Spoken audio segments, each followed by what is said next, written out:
네, 오늘 우리가 읽은 본문 말씀은 총 12절이죠. 그 중에 이 미련함이라는 단어가 총 11번이나 나옵니다. 그러니까 2절 빼고 매 절마다 등장을 합니다. 여러분, 미련함이란 무엇일까요? 잠언에서 말하는 미련함이란 무엇을 말하는 것일까요? 우리는 이것을 미련함의 반대말을 통해서 알 수가 있습니다. 이 미련함의 반대는 지혜이죠. 잠언에서 말하는 지혜란 것은 상황 판단에 있어서의 적절성이 아닙니다. 그러니까 이런 상황에서는 이렇게 행동하고 저런 상황에서는 저렇게 행동하는 것이 그런 지혜를 말하는 것이 아니죠. 그러니까 쉽게 말해서 지혜는 눈치가 아닙니다. 잠언에서 말하는 지혜는 여호와 경외입니다. 우리가 잠언 1장 7절을 함께 한번 읽어보겠습니다. 네, 잠언 1장 7절입니다. 네, 시작. 여호와를 경외하는 것이 지식의 근본이거늘 미련한 자는 지혜와 훈계를 멸시하느니라. 아멘. 네, 여호와를 경외하는 것이 지식. 이 잠언에서는 지식이나 지혜나 명철이나 다 같은 것을 의미합니다. 하나님을 경외하는 것이 지혜의 근본이다라고 하시죠. 바로 하나님을 사랑하고 그래서 그 사랑하는 마음 가운데 말씀에 순종하는 것이 바로 우리의 지혜의 근본이다라고 말하고 있습니다. 이 근본이라는 말을 히브리어로 보면 이 레시트라는 단어를 사용합니다. 레시트는 크게 두 가지 의미인데요.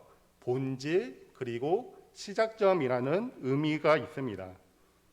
우리가 이 두 가지 의미를 가지고 한번 생각해 보기를 원합니다. 첫째로 우리가 본질을 좀 한번 생각해 보면 여러분, 우리 사람은 하나님의 형상대로 창조가 되었죠. 이 말은 하나님을 닮은 존재로 우리를 만드셨다는 것입니다. 하나님을 닮았다라는 것에는 여러 의미가 있습니다. 그 중에 하나는 하나님처럼 다스리는 존재가 우리 사람이라는 것입니다. 왕적 존재로 우리 사람을 하나님께서 만드신 것이죠. 그렇다고 해서 우리 사람이 우리 마음대로 다스리는 것이 아닙니다. 하나님 아래에서 다스리는 것이죠. 이 하나님 아래에서 다스리는 왕적 존재로 우리 사람을 만드셨습니다. 우리가 하나님 아래에서 다스린다라는 것은 곧 그분의 말씀에 순종하는 것을 말합니다. 하나님의 말씀대로 살아가는 것을 의미하죠. 그래서 여러분, 하나님께서 아담과 하와에게 무엇을 주셨나요? 바로 선악과를 주셨습니다. 이 선악과를 먹지 말라라고 그 말씀에 순종하라라고 말씀하시죠. 그러니까 선악과는 여러분 하나님의 저주가 아닙니다. 하나님께서 두 눈을 시퍼렇게 뜨시고 너희들이 선악과를 먹나 안 먹나 이렇게 우리를 보고 계시는 것이 아닙니다. 선악과는 하나님의 복입니다. 하나님의 다스림 아래 있을 때 우리가 왕적 존재로서 행복하게 살아갈 수가 있기 때문에 이 선악과, 하나님의 다스림을 상징하는 선악과를 우리에게 주신 것이죠. 그러니까 여러분, 하나님의 다스림을 받는 것 자체가 우리 사람에게 복인 것입니다. 그러니까 우리는 보통 이렇게 생각하죠. 하나님께서 우리를 복 주시면 하나님의 말씀에 순종하겠습니다라고 그렇게 생각을 합니다. 좀 더 믿음이 성장하면 말씀에 순종하면 그 다음에 복을 받는다라고 생각을 하죠. 물론 이제 이런 면들이 있습니다. 하지만 여러분, 하나님의 다스림을 받는 것, 하나님을 경외하는 것, 그 자체가 우리에게 복인 것을 믿으시기를 바랍니다. 아모스 말씀에 이런 말씀이 있습니다. 나를 찾으라 그리하면 살리라 라는 말씀이죠. 근데 이 말씀을 좀 다르게 번역할 수가 있습니다. 이 그리하면을 그리고로도 번역이 가능합니다. 그러니까 나를 찾으라 그리고 살리라. 좀 이것을 좀 더 부드럽게 좀 번역을 하면 나를 찾으라 그것이 곧 사는 것이다. 반대로 말하면 나를 찾지 않으면 그것이 곧 죽는 것이다 라는 말이 됩니다. 물고기가 이제 물을 떠나면 뭐 사람에게 잡혀서 반찬이 될 수도 있고 고양이 밥이 될 수가 있죠. 그래서 이제 죽을 수도 있습니다. 하지만 그렇게 되지 않아도 물을 떠난 물고기는 그 자체로 이미 죽은 것이죠. 사람이나 고양이 밥이 되지 않아도 물을 떠난 그 자체가 죽은 것입니다. 마찬가지로 우리가 하나님을 경외하지 않으면, 하나님을 찾지 않으면 그 자체로 우리는 이미 죽은 것이죠. 그것이 이미 하나님께 저주를 받은 것입니다.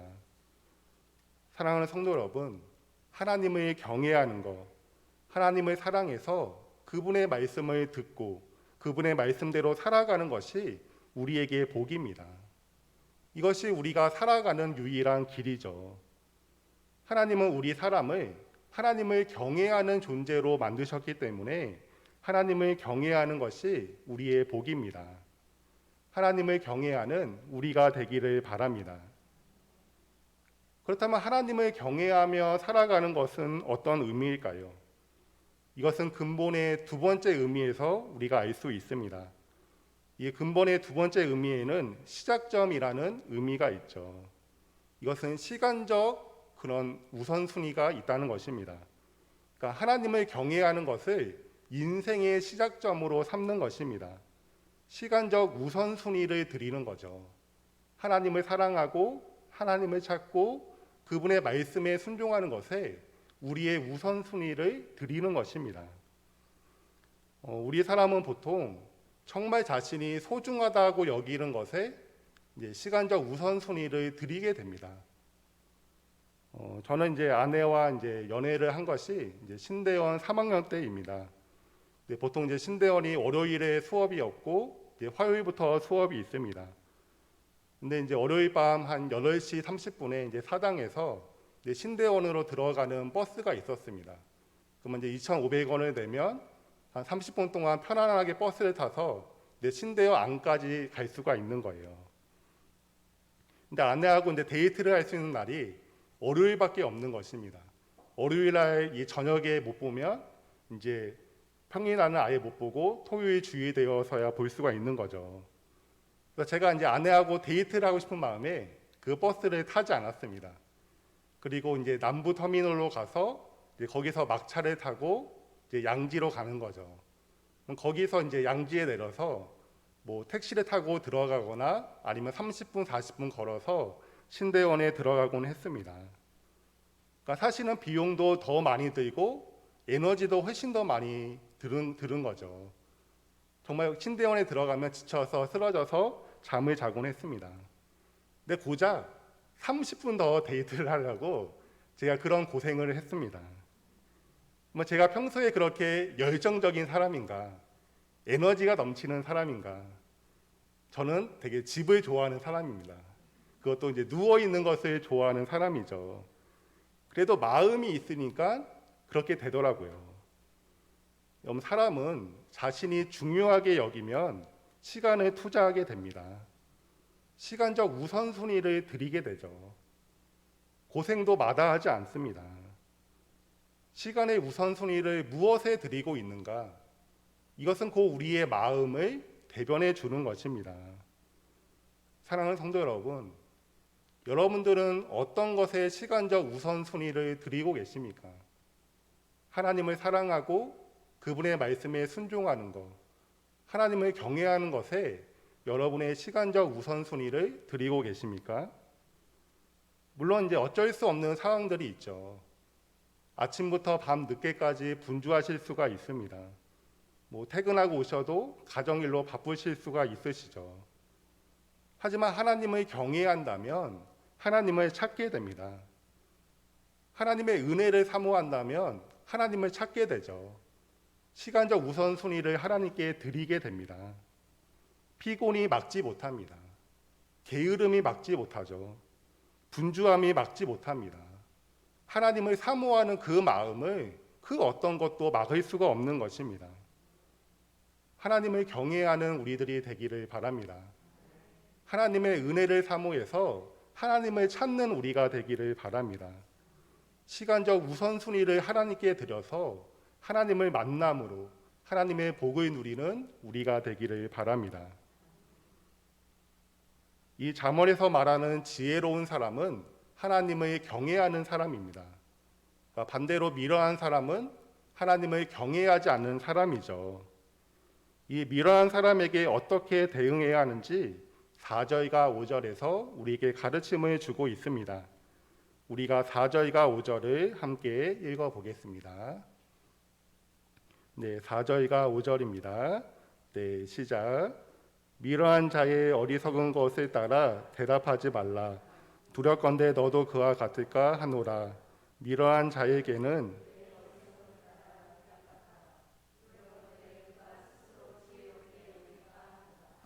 아멘.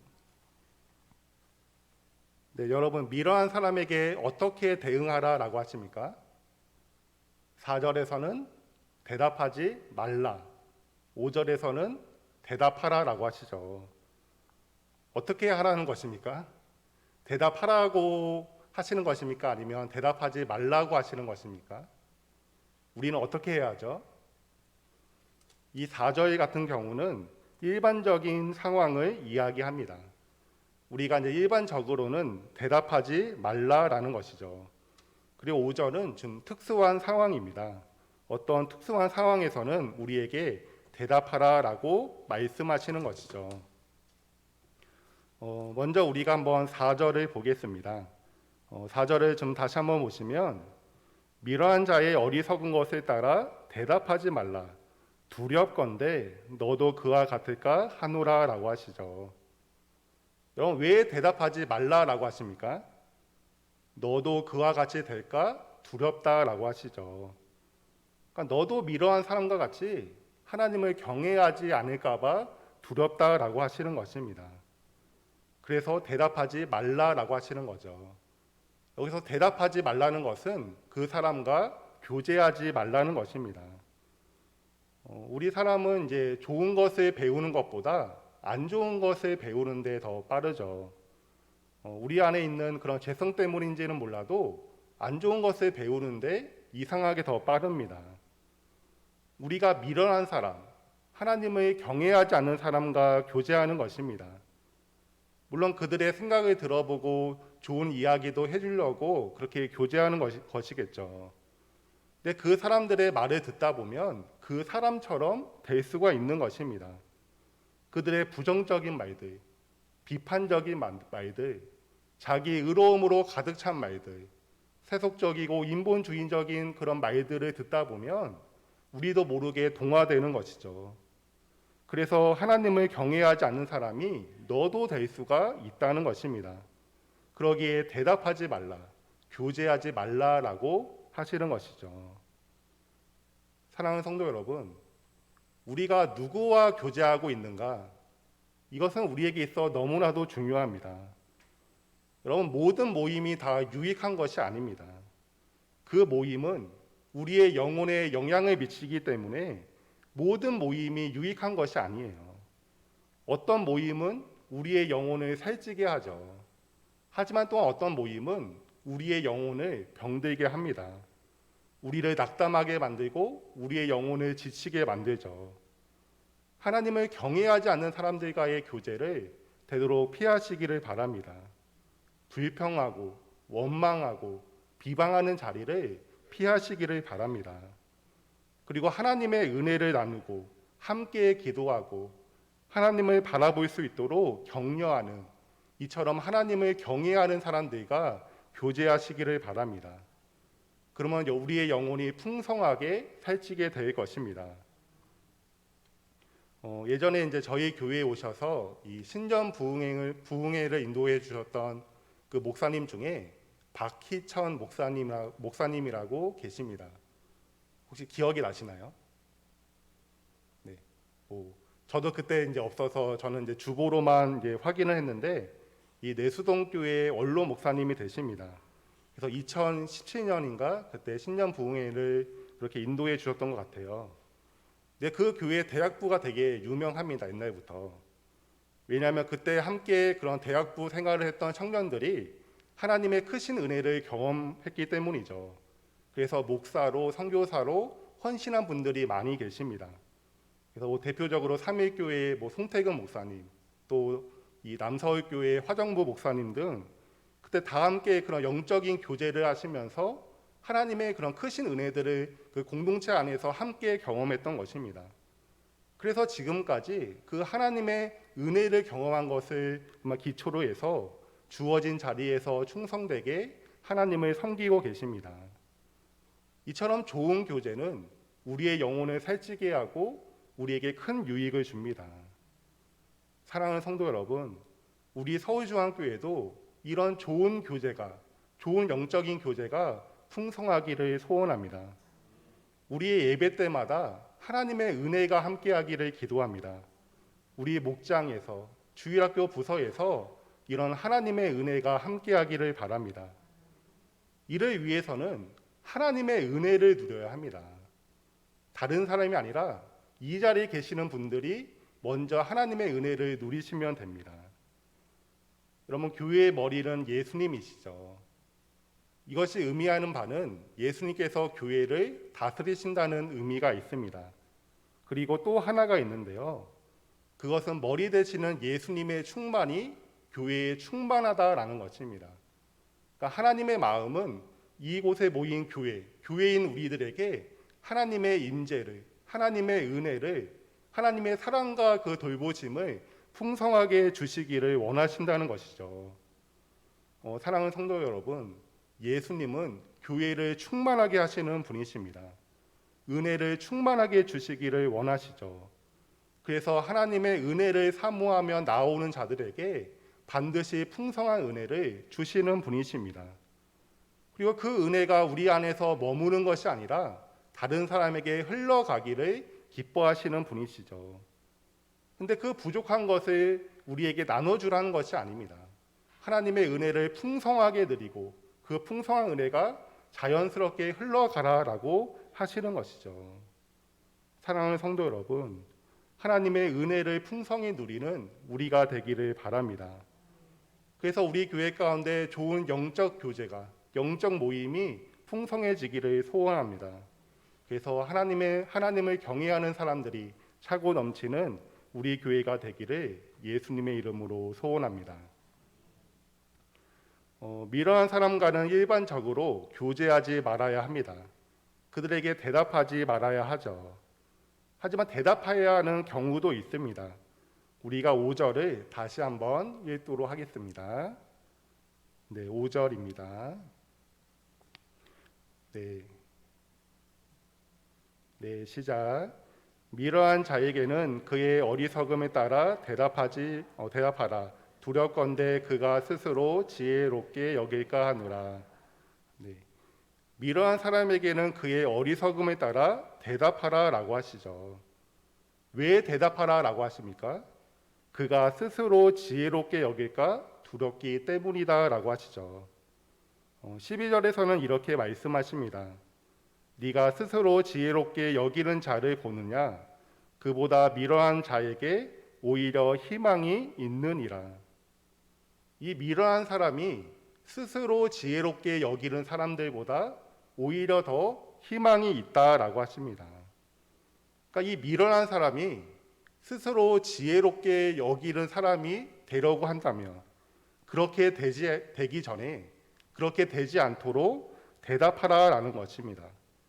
이런 특수한 상황에서만 미련한 사람을 만나 이야기하라라는 거죠. 여러분, 지혜는 하나님을 경외하는 것이 지혜라고 했습니다. 이 하나님의 말씀을 붙들고 하나님의 마음을 붙들고 이 세상을 살아가는 것이죠. 이것이 지혜입니다. 근데 미련한 사람은 하나님의 말씀이 아니라 자기 생각이 옳다라고 여기는 것입니다. 자기가 생각한 대로 하면 가정도 더 잘 되고 교회도 더 잘 되고 이 세상에서 더 잘 살 수 있다라고 여기는 것이죠. 이것이 이제 미련한 사람의 수준입니다. 이제 스스로 지혜롭게 여기는 사람은 그보다 더 나아가는 것입니다. 자기만 그렇게 생각하는 것이 아니라 다른 성도들에게도 자신의 사사로운 그런 생각들을 가르치는 것이죠. 자기 생각이 옳다라고 여기는 것이 확고해진 것입니다. 그래서 이런 일을 하는 것에 거리낌이 없고 그래서 다른 성도들까지도 넘어지게 하는 것이죠. 이처럼 이런 스스로 지혜롭게 여기는 사람들은 하나님의 말씀이 들어가지 않습니다. 권면이 들어가지 않죠. 그래서 이런 사람이 되기 전에 말씀을 가르치고 권면하라라는 것입니다. 비록 미련해 보이지만, 그래서 듣지 않을 것처럼 보이지만, 그래도 그들이 말씀을 들을 수 있는 그런 희망이 있기 때문에 포기하지 말고 말씀을 가르치라라는 것입니다. 사랑하는 성도 여러분, 여러분의 가족 중에 혹 여러분이 알고 있는 사람 중에 이런 분이 계시지는 않습니까? 말씀을 따라 살지 않고 하나님을 사랑하지 않고 가까이 하지도 않는 분이 계시지는 않습니까? 포기하지 마시기를 바랍니다. 희망을 버리지 마시기를 바랍니다. 우리의 마음에는 이런 마음이 들 수가 있습니다. 말한다고 바뀌겠어? 그 사람은 바뀌지 않아. 이런 마음이 들 수가 있죠. 그래서 말하는 것 자체를 꺼려지게 될 수도 있습니다. 하지만 마음을 바꾸는 것은 하나님께서 하시는 것입니다. 성령님께서 하시는 일이죠. 우리가 해야 하는 것은 말하는 것 뿐입니다. 말씀을 가감하지 말고 절하는 것 뿐이죠. 하나님께서 일하시도록 우리 자신을 내어드리는 것입니다. 하나님께서 예수계를 파수꾼으로 삼으십니다. 이 파수꾼으로서 예수계는 하나님의 말씀을 선포해야 하는 그 책임이 있었습니다.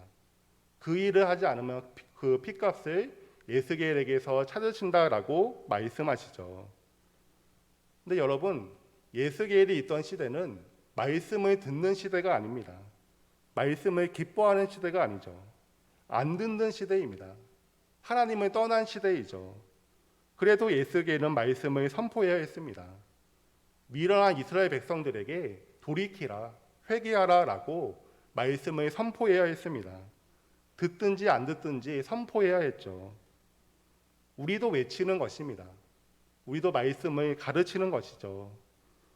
마음을 바꾸는 것, 그 사람을 듣게 하시고 변화시키는 것은 하나님의 일이시고 우리는 말씀만을 선포하는 것입니다. 우리의 가족들에게, 우리 교회 성도들에게 하나님을 경외하는 것, 그분의 말씀에 따라 살아가는 것 자체가 복이심을 선포하시기를 바랍니다. 하나님의 은혜를 사모하고 하나님을 가까이 하자라고 선포하시기를 바랍니다. 우리 가족을, 우리 교회 성도를 포기하지 마시고 말씀을 그대로 선포하시고 하나님의 일하심을 소망하시기를 바랍니다. 사람이 할 수 없는 그것을 하나님은 하십니다. 이것을 믿으시기를 바랍니다. 하나님도 우리를 포기하지 않으셨죠. 우리가 아직 죄인 되었을 때, 우리가 미련하고 하나님을 경외하지 않았을 때 우리를 사랑하셨습니다. 그 사랑의 표현이 무엇입니까? 사랑하는 아들이신 예수님을 이 땅에 보내주신 것이죠. 우리를 찾아 이 세상에 오신 것입니다. 미련한 우리를 찾아 우리를 구원하시고자 이 세상에 친히 찾아오신 것이죠. 예수님의 찾아오심이 있었기 때문에, 그 예수님의 그 희생이 있었기 때문에 지금 저와 여러분이 이 자리에 앉아 있는 것입니다. 사랑하는 성도 여러분, 하나님은 찾아오시는 분이십니다. 포기하지 않으시고 희망을 버리지 않으시고 찾아오시는 분이시죠. 그래서 우리를 대신해서 죽으심으로, 희생하심으로 우리에게 생명을 주신 분이십니다. 우리가 찾아가야 하는 사람에게는 누가 있습니까? 포기하지 않고 희망을 버리지 말고 찾아가서 말씀을 전해야 하는 사람에게는 누가 있습니까? 사실은 찾아가는 것 그 자체가 우리의 마음과 힘을 소진하게 만들죠. 그래도 찾아가야 하는 사람에게는 누가 있습니까? 하나님의 마음을 품고 찾아가시기를 바랍니다. 우리의 말과 지혜로 할 수 없음을 고백하시고 하나님의 은혜를 구하시기를 바랍니다. 복음의 능력을 믿으시고 성령님의 능력을 믿으심으로 찾아가시기를 바랍니다. 우리가 포기하지 않고 희망을 버리지 않고 하나님의 은혜를 구하며 나아갈 때 우리를 통해 일하실 하나님을 기대하시기를 바랍니다. 이런 은혜가 우리와 함께하기를 예수님의 이름으로 소원합니다. 아멘.